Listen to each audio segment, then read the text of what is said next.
Ignition sequence start. 3, 2, 1. Range is hot.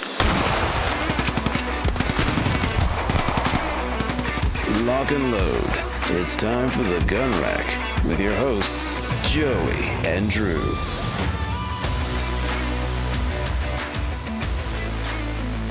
Hello, everyone, and welcome to the Gun Rack's Sonoran Desert Institute School of Firearms Technology's official podcast. I'm Josiah Upper. Folks call me Joey, and with me we have one handsome Drew Poplin. And you can maybe tell that we are together because that lag is not even there. So we're actually recording together out of my dining room right now. If you hear a little bit of room echo, bear with us. We love being able to record in one space, and that's the best way to do it right now. So here, and without a time lag for our podcast, we're going to dive into something really cool. I went through a training course in North Carolina for pistol and rifle. It was a really good time, and we're going to talk a little bit about that. But first, before we get into that, we have some Drew's Clues for you guys, because Drew Poplin remains on the clues. Drew's Clues. What do we got? Always and forever, Joey. Always and forever. So, last week's answer was the FNFAL. This week. I thought so. Yeah. You should have got that. You're the one that suggested it. Oh. Listen, I don't remember. That was like 2 weeks ago, man. So this week's clues, your first clue is that this firearm is a bullpup. Bullpup. It's chambered in 5.56 by 45 millimeter NATO intermediate cartridge. Ooh, that was a sentence. Yep. Number 3, been in production since 1978. Ooh, I bet I know exactly what it is. And number 4, the military full auto iteration does not have a selector switch like other similar firearms. It just is full auto? So instead, this firearm fires in semi-auto mode when the trigger is pulled part way, and in full auto mode when it's pulled the whole way. Ooh, okay. Well, it really can... I didn't look at this one, which is why I'm, verbalizing. But to give you a further hint, guys... I think there really can only be two options for this. And they are both from Europe. I don't think the Chinese QBZ, which I think it's called, was around that early. So be thinking height of Cold War firearms. And I think you'll be able to hit it, especially if there's no selector switch. Think about what kind of people make that kind of precise mechanics. I think you'll get there. But I could also be totally wrong. That's not a joke. I didn't look at the answer. So.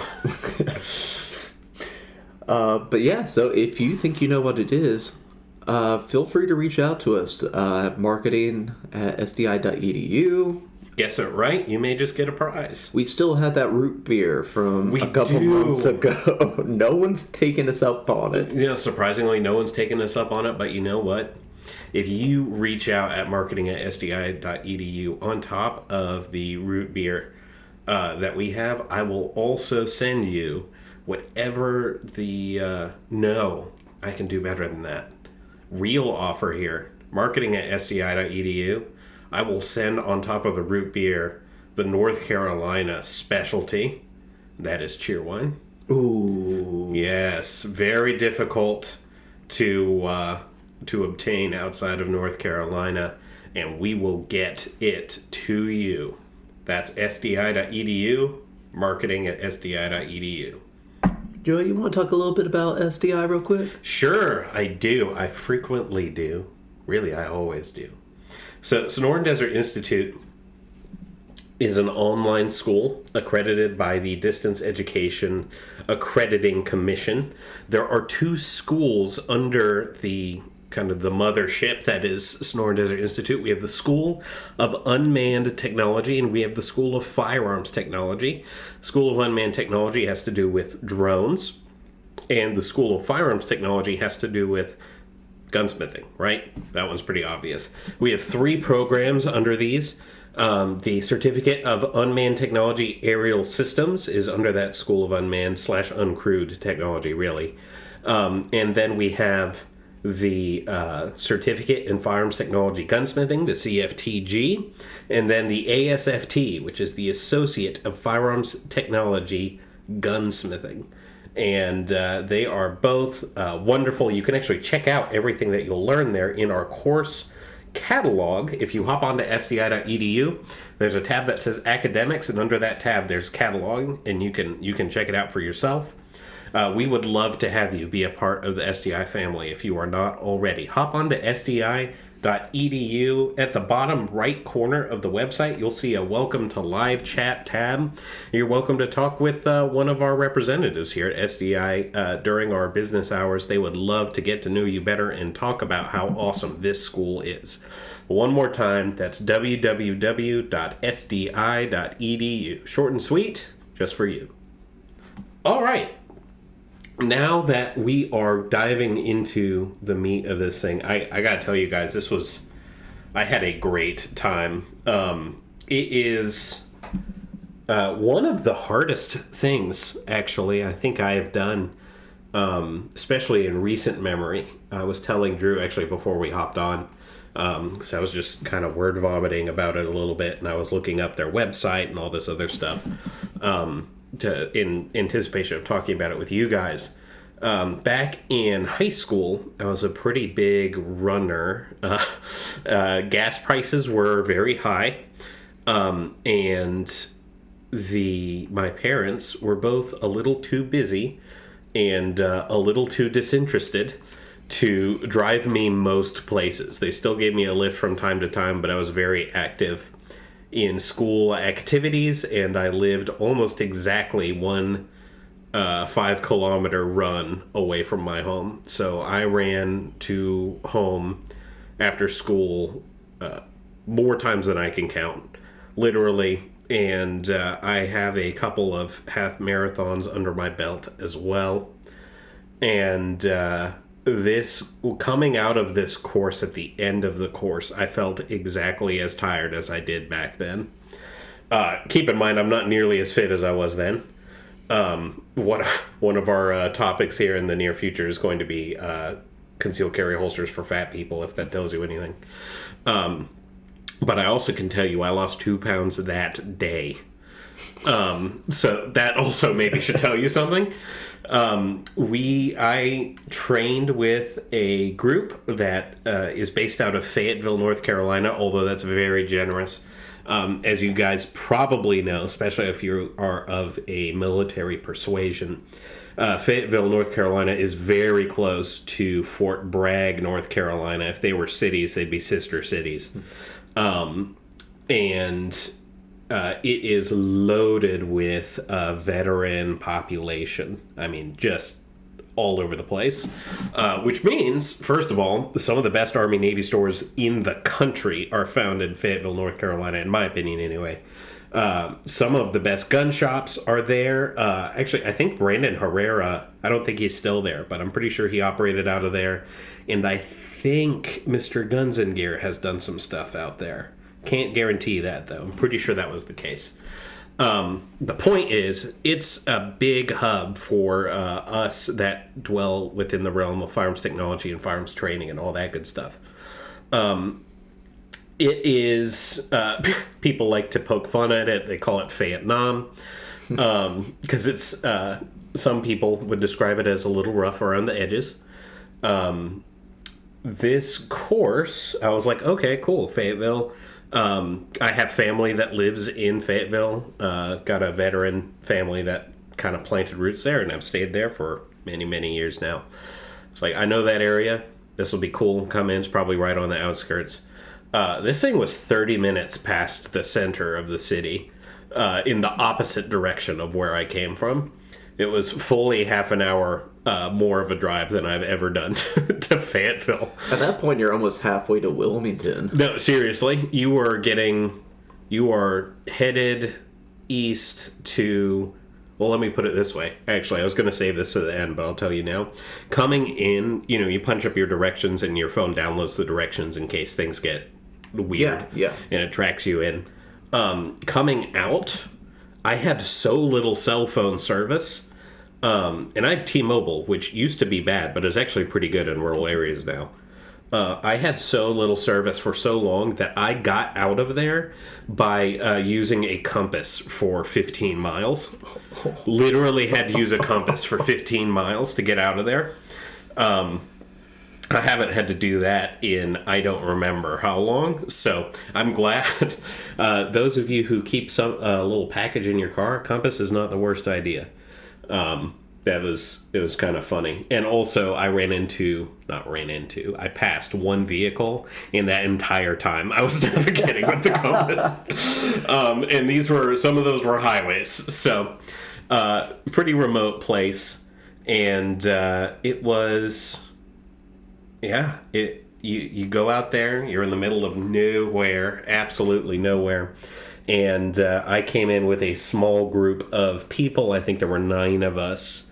Most of us had known each other for a pretty long time. Some were friends of friends. Yeah, you know how that kind of thing goes.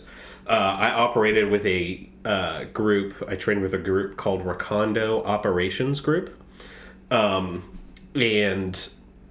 the main guy, who I think his first name was Dave, he was pretty clearly a kind of a private person, so I won't divulge too much from him. But he's decidedly high speed. His description on his website is, I've been working for the U.S. Army for over 28 years as a civil servant that is a deployable asset.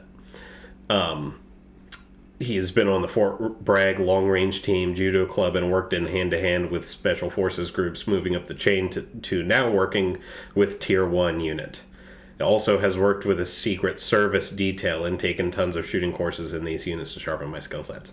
Dude, I bet him and Kip could share some stories. You probably could, although this guy looks like he eats Kips for breakfast. He's not like muscly, but he's just, I think he's 6'3", minimum 6'4". We were doing some shooting in and around some derelict cars like you see in videos sometimes, and he looked at a Ford Expedition and said, the only problem with this car for me has been that it's too small.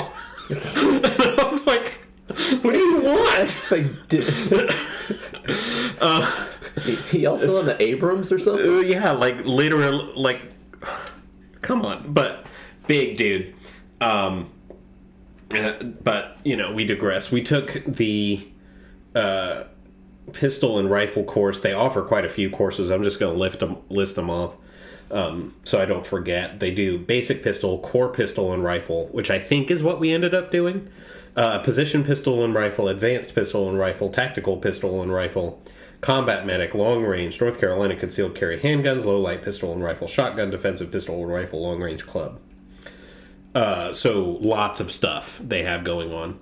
And I don't know if this is their rate for everything, but I will tell you that the 9 of us went in and paid $100 a piece for 8 hours of training. I don't know. Well, actually, I did one. I think we talked about the one with Reese's Firearms I did a few weeks ago. That one was similar hourly, but I mean, come on, how uncommon was that? We went through a lot of ammunition.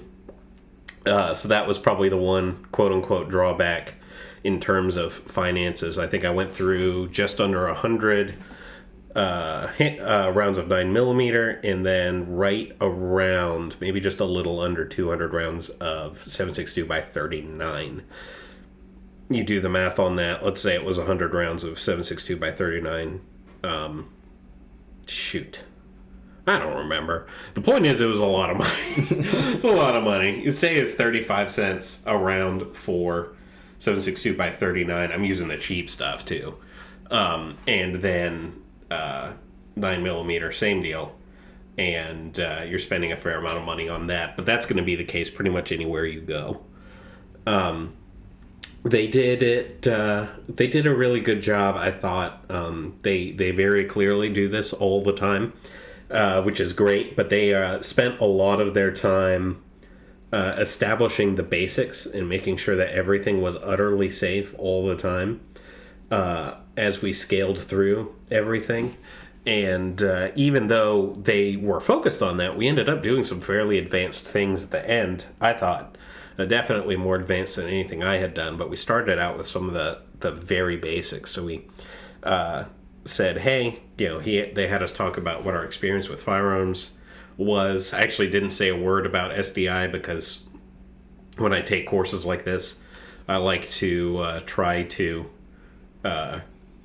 prevent them from thinking I work with firearms in a professional manner because my two areas of specialty are marketing in the firearms world and then writing about concealed carry in the firearms world, neither of which are particularly, no matter how many emails I write, that does not make me a better shooter. Same for writing about concealed carry back in the day. So a lot of the times, I would call myself a low-level intermediate pistol shooter, and I think they would disagree with that, to be entirely honest with you, and a very basic shooter with a semi-automatic rifle. So anything that's not a hunting rifle, really. It was great. So they lined us up, the 9 of us, and had us basically present and use our stance. Actually, they had us go clear our firearms first to make sure we all started at the right foot, and they did it and did not follow us because they wanted to see what our stances were and stuff without them having said anything. And it was embarrassing for all of us, I think. They were quietly laughing in the background, and we didn't figure that out until we were done. But it was kind of like the beginning of Mulan. Oh, yeah? Yeah, where we're past having picked up every single grain of rice, but it's pretty rough. It's pretty rough. And we worked on our handgun grips, because even though, I feel like everyone has a reasonable understanding of what you're supposed to do with a handgun in your hand. You point it at a safe direction and then get as much contact with the firearm as you can. Hold it tight, and the only thing I think a lot of people would contend with is if you're kind of one of the people that wraps your left or right, whatever your offhand index finger is, around the front of the trigger guard. That'd be the only big thing, I think. That honestly might be a good idea for a podcast episode in the future. Active versus wrapping? passive grip. Oh, yeah. That's interesting. Yeah, we should do that. And I've always actually been team pro finger wrapping, which has annoyed the snot out of multiple instructors in the past, but also the dean of our school said that it might be okay. So I've been kind of stubborn. I think at this point I'm just going to have to get over myself and do it the way most people normally do. Because why not, right? The trick is I have very, very large hands, as I'm sure some of you that are listening do. So sometimes when I'm trying to stack up my fingers on a firearm, it just doesn't hit right. Or I struggle because they're kind of pushed together. The palm of my offhand doesn't hold the grip as well as you would like. But I digress. One of the cool things they talked about here, though, was that they were talking about how to hold your firearm, like, that'll work. Drew's handing me his glasses case. If you're holding a glasses case and you let go of the index finger, absolutely nothing changes about the way you're holding the case, except for the pressure added by your index finger. If you remove the thumb, a little bit more. But the really interesting one is the pinky If you let go with your pinky, your hand has to hold the firearm in an entirely different way, which is why, and this is an interesting takeaway that I had never considered, people that say, hey, I don't mind having my pinky dangle in the air with my concealed carry firearm are sacrificing a lot more than they think they are. So if you shake someone's hand, next time, just have a weird moment with them where you just hold onto their hand and then let go of your thumb, let go of your index finger, let go of your pinky, and see which one actually radically changes the way you're shaking that person's hand. It's a fun exercise. So that was a fun takeaway there. But once we had our grips down, and I'm now, of course, operating without the finger wrapping that I've been doing for years, they put us out. It was like 3 yards. We're right in front of these targets. And they had us fire once, fire twice, making sure our sight pictures are right, all that good stuff. Holstering and reholstering, which is, of course, when you go to a lot of ranges, that's one of the things you absolutely must not do. You are a lot more likely to flag yourself reholstering the thing than you are taking it out. There's also the offhand over heart situation. So your drawing hand goes down, and then your other hand, most people's left hand, goes over the heart. You pull it out, and then as you present it, you bring the left hand with you. Anytime I say left hand here for handgun shooting, we're talking about the non-dominant hand. Just have that. But when you're presenting it, you're not slapping the handgun into your offhand. You're not doing anything particularly violent with your offhand. You're just bringing them together when it comes out. Of course, you bring it up and then you come out. You have that space there. And I found that quite a bit very helpful. One thing I want to say, and I don't mean to call out, well, I kind of mean to call out this brand. This is a personal thing. This is not an SDI thing. I had a concealed carry holster with Osborne Holsters, which I feel a little more okay about mentioning because they don't exist anymore from as best as I can tell with my research. They had one holster. I actually wrote about it back in the day. Could you do me a favor and look up Osborne Holsters on Instagram and see if they're still operational? I know for a fact that they did this isn't supposed to be a big dig on Osborne Holsters. They're not Better Business Bureau accredited, but they have a lot of complaints about ordering products and then not hearing anything from them. A lot of them. Most of them are last year. So definitely, what's that? So their last Instagram post was February 3rd, 2021. 2021. So they must have gone down and then not. It's a whole thing. I'm not going to conjecture too much. The outside the waistband slim, I carried with that for a long time. The only reason I stopped really was that I lost the holster somehow. But I loved that holster. But the outside the waistband slim holster with an additional magazine pouch. I don't know whether I failed to form the leather properly. It may be a me issue, and I'm happy to take accountability for that. But it was virtually impossible to reholster the firearm without pointing the gun at myself in the process. Which is not what you want at any point. So I actually had the guys there ask me what the brand was so that they could warn people off of it, which is a first for me. They also were like, Kydex is the only way. Not them, but the people I was shooting with, which I could not disagree more with. But that particular holster performed very poorly when I was operating with it in this training, and I feel like that is worth mentioning.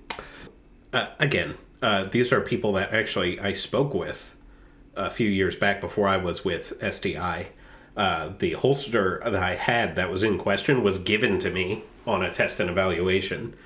And the slim that I used, it was great. But this one in this situation did not work like I needed it to. And whether that's on me or whether that's on them, you got me. But yeah, fairly significant stuff. And again, that's a me thing. That's not an SDI thing. SDI didn't pay for this training. It didn't have anything to do with them. It's just what I had going on.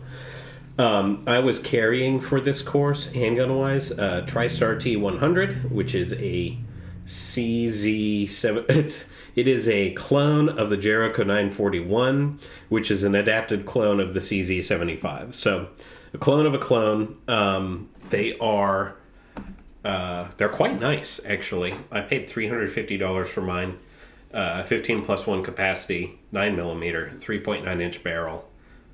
I want to say 1 1/4 inch thick. These are from memory, so not positive about that one, but very thick hand grip, which is a big deal for me. I had actually brought another gun to train with, my Sig Sauer C3, which is a commander length barrel 1911 with an officer length hand grip, but I forgot the extra magazines for it, and in anticipation of screwing up bringing the C3, I had brought the T100. I literally brought it anticipating that I was going to do something wrong over the course. I'm pretty glad I did. Although the Sig Sauer C3 with 2 extra mags that are flush fit, if you include an extra round in the chamber, I'm bringing in, I think, 6, 12, 7, 19 rounds. And one of the extra mags I brought for my T100 was 19 plus 1 by itself. So pretty significant difference. All that to say, we're out doing some basic marksmanship. We backed up a little bit. We shot some more. Always good stuff. Certain groupings were being done. A lot of this is fairly basic fare for training like this. Like, I want to talk mostly about the stuff that's different. So holstering, unholstering, talking about why it's so important to do those things well. One of the things they touched on was that reholstering is far more dangerous than unholstering. And that one person there wearing Serpa holster, they were genuinely really concerned about. So that's not just armchair warriors out there talking about Serpa holsters being dangerous. These people genuinely believed that was the case as well. Something to keep in mind. So we had these done. We did some magazine changes as well, of course. I kept my magazines in a pouch, basically a magazine holster, which I kept on my non-dominant side towards the back. We're going to talk a little bit a couple weeks from now about the merits of making use of a concealed carry belt. And let me tell you right now, if the right one of those goes a long, long way. I kept 2 full magazines, so 34 rounds of 9mm inside of a leather holster, and also carried a 2 magazine AK mag pouches. And both of those were full, so 60 rounds of that plus those magazines, and also my handgun, and it didn't feel like I was wearing anything. I was probably wearing 10 pounds worth of gear, and it might as well have not been there. So get a good gun belt. Concealed carry belt can cover a world of wrongs, just to preview that down the road. So we did our handgun shooting, but then we started doing rifle, and I was more nervous about that, even though I ended up actually being a little better at it, than handgun, because semi-automatic rifles and me do not have a lot of experience together. I had a build that build is very generous for what I did. Some of the people there built their ARs, did that. I brought my Galil Ace Gen 1, chambered in 7.62 by 39, on top of which I had a Primary Arms 3x Prism ACSS reticle scope, which actually only cost me like $280, I think, when it got here, which is nice. I also had a foregrip on it, that you press a button and out comes a little bipod, which we're going to talk about later. All of stuff was scrutinized and over scrutinized. Everyone's builds were a little bit. I was the only person there with a prism sight, I will say that. And I was fine with that. I was also using Magpul PMags, 30 rounds, one of which had come with the rifle. This is going to matter later. I also had a sling, frankly, the name of which I forget. It was a 2-point sling with a little bit of bungee at the end. I spent quite a while fidgeting with it, trying to get it to do what I wanted it to do, while also keep pointing at the ground, not flagging anyone. Didn't end up flagging anyone, but there was quite a bit of filling around because it was super tight. We started with some basic posture stuff, like your belt buckle should be facing whatever your target is instead of like stepping way back and forward, with your shoulder being towards the back. Making sure you're leaning correctly, and when I say leaning correctly, I mean barely leaning at all. Your posture's right. And where the shoulder should be, meaning the contact between your rifle and your shoulder. He called it should be in line with your nipple and your eye, which is way closer to the center of mass than I was used to or expected. One of the big things for both myself and quite a few other people there was that we would shoulder the firearm and look, and then it would be way too far to the right or to the left for me, because I'm right-handed, but I'm left eye dominant. So I'm shooting these rifles left-handed. And it would be towards like the bone of the end of the shoulder, right? So I would be leaning, like I would have it up, and I would be leaning way over. And I'll tell you, I think you guys may have heard of this years ago. It would be like 2 years ago now. There was a significant pause in the Gunrex publication because I herniated a disc in my back and was basically unable to move for forever. And I've lost... Oh, yeah, no. I get to brag about it here, as there are absolutely no repercussions unless you guys finally email marketing@sdi.edu. I've lost about 25 pounds, which means, for me, the risk of hurting my back is that much less, which is great. You know, I stretch and I try to knock out 10,000 steps 2 or 3 times a week. That needs to go up. But all that to say is my back is in a lot better shape than it's been in a long time. But you spend, 15 minutes leaned over sideways with your firearm shouldered incorrectly, and you will... I felt it and was worried I was going to aggravate my herniated disc, which is the worst feeling in the world. So that's one, even when I left the class, it's one of those things, I'm just putting it in the right place. Being very careful with that is good. And the nice thing is, if you lift up from the right place, that optic that you have should line up right with your eyeball just about. You barely have to move, which is smooth and wonderful. Something to keep in mind. So when we were up at 3 yards, we shot at, like, it was one of those targets that has numbers assigned to certain circles, and be like, aim for that number.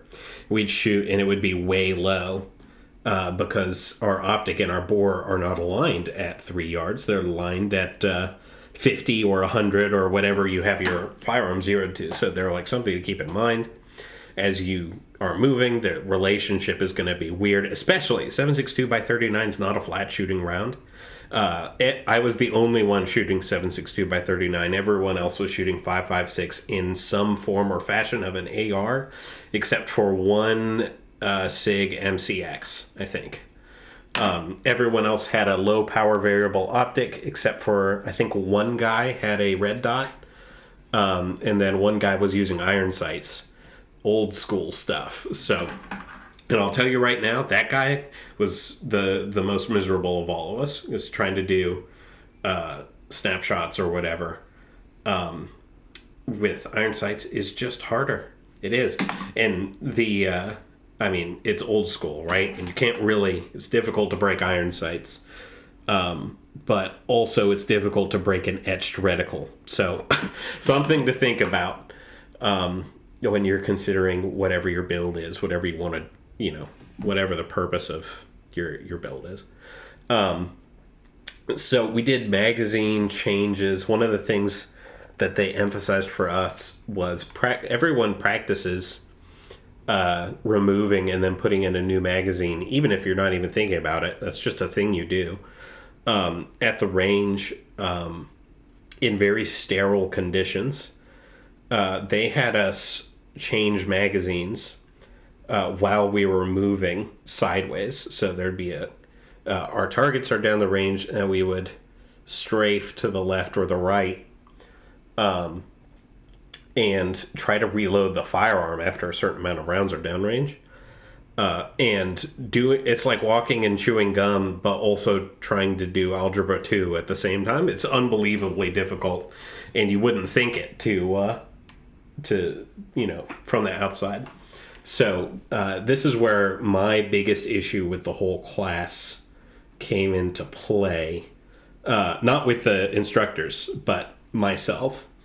The Magpool PMags did not want to play well with the Galil Ace Gen 1. Important distinction. That does not mean they don't function with the Galil Ace Gen 1, but essentially, when you have an AK, you have to rock the magazine, right? So the front of the magazine goes up at an angle, you hit kind of the lip, and then you rock it back, and then you chamber around, and then you're good to go. With the Galil Ace, the one that I have, who knows, maybe it's the only one in the world that does this, but there was a top lip, and then there was a bottom lip. And the bottom lip is the one that you had to have to successfully seat the magazine and rock it in. So if you're moving quickly and you just put it in there as quick as you can and pull back, it doesn't seat. It's just stuck in there like you crammed it in. Like if you put a handgun magazine in poorly and it's just sitting there, but the second you rattle it or anything, it comes falling out.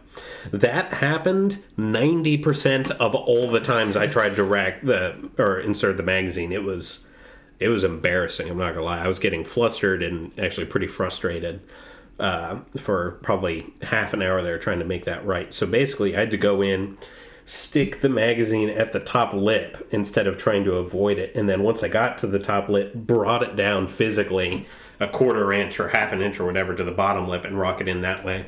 And even that didn't work all the time. The only thing that made me feel better about that is one of our very high-speed instructors also had issues trying to operate it with it.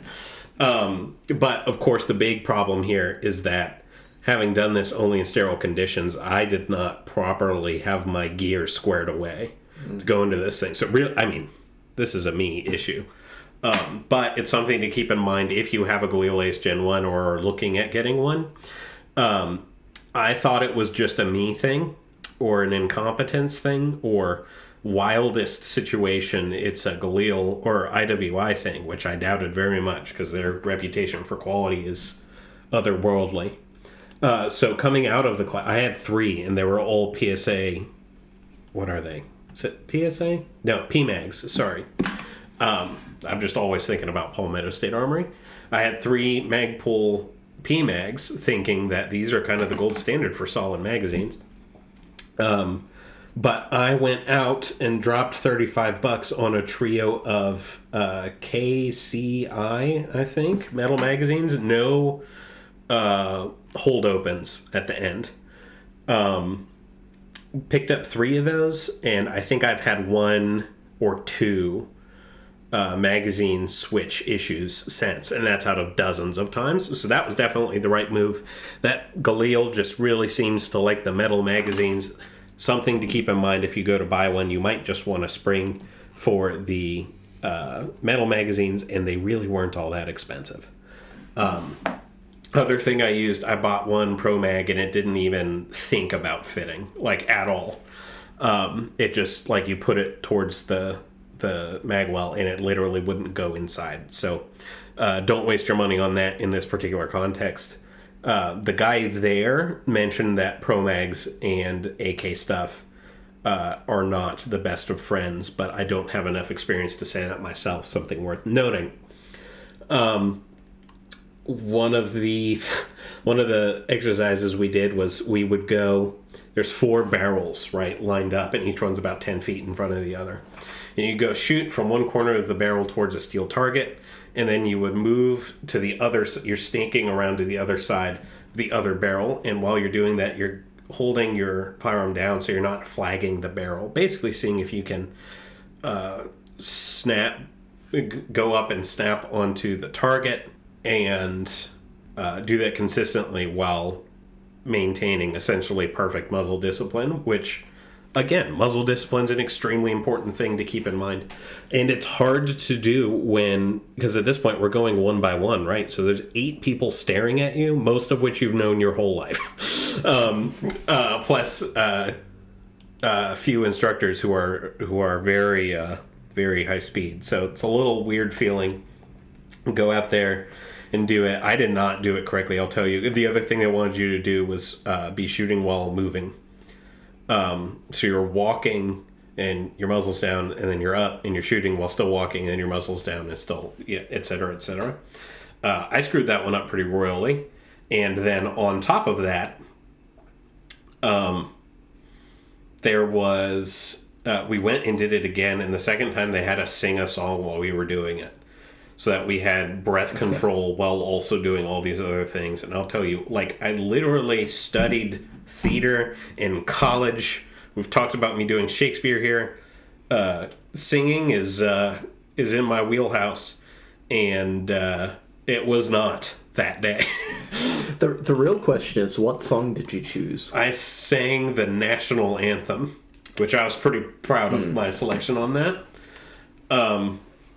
There was one guy who actually he's a worship leader at his church, and he sang and also was shooting, and it was weird and beautiful. It was just he was completely unfazed by the exercise, so he's snapping up, and he's do do do do do, and then snap up again, and it's completely uninterrupted. He is a very coordinated guy. I won't say his name on here in case he doesn't want that, but it was pretty impressive. I don't know why I thought you were going to go with One Day More or something like that. I thought about Stars. I did. It's funny that we were both on the Les Mis track there, but I figured even if I was, shooting and screwing it up, I'd still sound better than Russell Crowe did. Ooh. Yeah. So there's that, but I didn't do that. That was, for those of you who don't know, that was a very sick burn. for those of you singing and don't know anything about musical theater. There's 10 of you out there right now. They're yeah. Yeah, that was good, and you're just gonna have to trust me on it.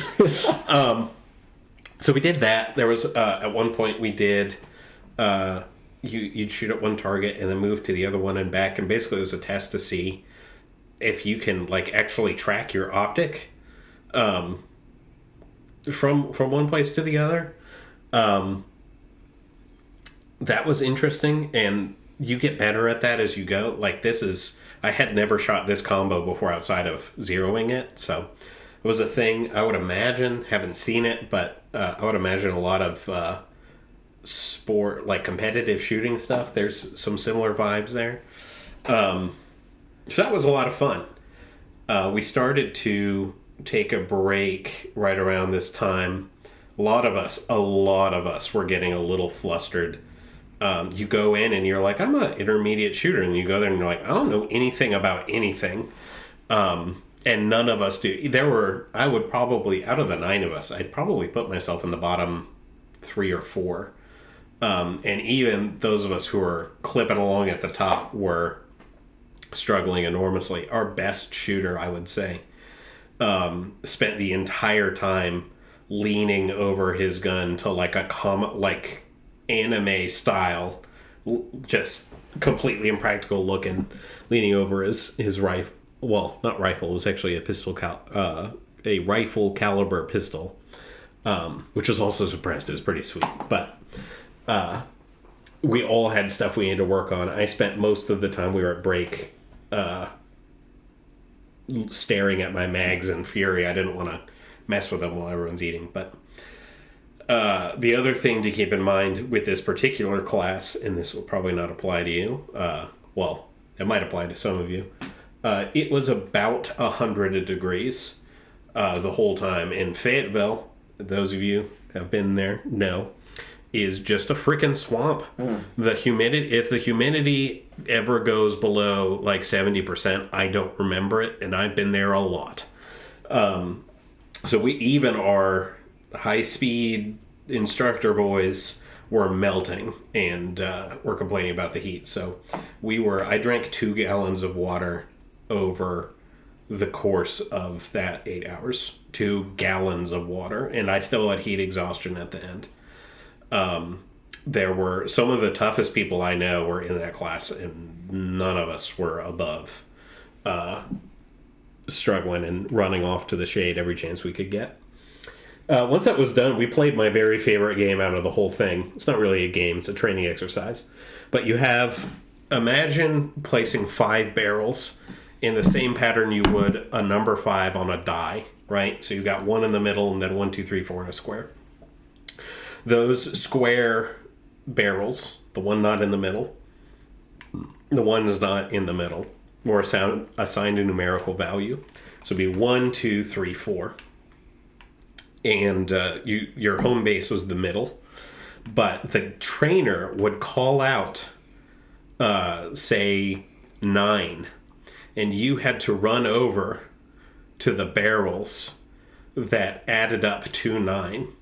However you wanted to do that. So you could run over to the 4 barrel, shoot it twice, and then run to 1. You could run to 3 and shoot it 3 times.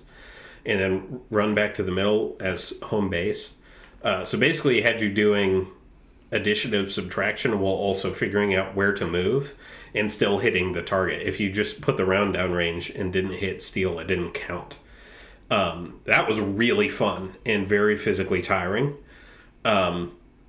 But that was definitely my favorite thing we did so far. We had one guy who had a degree in math who got so flustered that he messed up like what 7 was, which is pretty great. I'm working on my MBA, which doesn't involve as much math as that, but involves a fair amount of math. And even I was like, ugh, but I was excited because I can do math a lot better than I can put rounds on target. So, that was really enjoyable. We did that for quite a while. And then we did some shooting in tandem stuff. So we had one person and we had 2 trainers behind us basically holding onto our backs, guiding us. And we moved down the range at the same time. So we would start with our rifle, shoot, and then get to a certain yard marker. And then they would have us switch to our handguns and continue to shoot and walk our way down till we closed. With the little paper targets we had set up for that, which was very interesting to do. That it was really enjoyable, I think, being able to communicate with someone, trying to communicate with someone over the din of shooting firearms is exceptionally difficult. So that was pretty nice. A lot of what we did, I kind of glossed over this, was switching from rifle to handgun, and then handgun to rifle, much more the first than the second. It was really enjoyable. The last thing we did was we shot our way out of a car. So we were sitting in the car, and it had already been blown to smithereens. I have to imagine people shot it up. It's definitely not a functioning vehicle anymore. And we would step out and shoot steel targets and then work our way back. And basically communicating with each other in an environment that's very clumsy.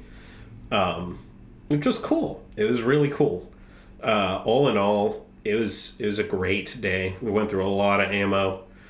And the course was worth way more than the $100 we paid for it. I'll tell you that right now. So it was a great time. Recondo Operations Group is the official name, and definitely recommend them.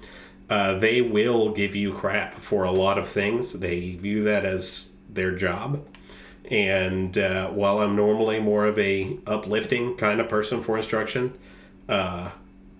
they for what they're training, I think what they do is very effective. I was going to say that it sounds like they're trying to create like a it's supposed to be a little stressful. Yeah. It's supposed to be. So, yeah, definitely worth my time to have gone out there. I recommend it personally. And, yeah, we had a great time. Well, that's awesome, man. You know what's also worth your time? What? Sonoran Desert Institute. Sonoran Desert Institute is worth our time. All right, so Sonoran Desert Institute. If you hear from us and you think, man, of course they plug Sonoran Desert Institute, they work there. Well, of course we do, and we love working here. But if you want to hear about Sonoran Desert Institute from a perspective other than our own, hop on to sti.edu. You'll see the news tab in that top little kind of menu. Click on that, and on the right of that web page, you will see topics and then graduate features or grad features. Click on grad features, and you will see from the perspective of students, or rather graduates, that have worked their way through our coursework and have come to the other side, what their experience was like. It's a far better indicator of what this school is and does than anything I could share with you. Hearing it from them is definitely the way to go. So sti.edu, news, and then grad features. Top one right now is about STI graduate David Rains, who gave an interview with Drew that was like hours long. It was awesome. Check out sti.edu. Now, before we go, we had Tales from the Range there. And I would qualify that magazine fumble as a tale from the range, but I think we got some more coming on. So what do we got? Yeah, we'll give you one more home to go home on. So this one comes from the high road. It's from Crashola. But this is actually a story from his brother. It says, my favorite came secondhand from my brother. So several years ago, he was home from college in my parents' basement, helping my mom moving some boxes, etc. He worked his way back to the room where my dad kept his guns and exclaimed, "Oh, cool, when did Dad get a Benelli?" Her quick response was, "He bought what?" In short, in order to keep the peace, she got some nice new furniture a few weeks later. That's good stuff. That we do. I'd say that's a fair trade-off. I do too. And of course, the thing that's important here is that we spent even more money than we had initially. But a lot of our memes are about sneaking in firearms and putting gun safes in place of furniture, sneaky like. It's good stuff. Thank you guys for listening. I know actually this is kind of a longer episode. And we could have gone even longer. I kind of sped through the back end of it. But I will say this as our final takeaway. Firearms are not worth very much if you do not have any training whatsoever. You want to be a safe and responsible gun owner, go get some training. It can be from your friends, but I strongly recommend also picking up some formal training along the way so that you can be the most responsible firearm owner and responsible citizen that you can be. Responsible firearms ownership is the keystone to a solid gun-loving community, really. And I would love for you guys to participate and then be a part of that. But for now, that is going to be the Gun Rack. Have fun out there, and we will see you at the range. Sonoran Desert Institute is an online school accredited by the DEAC. It is headquartered at 1555 West University Drive in Tempe, Arizona. For more information about how you can craft your firearms future, visit sdi.edu.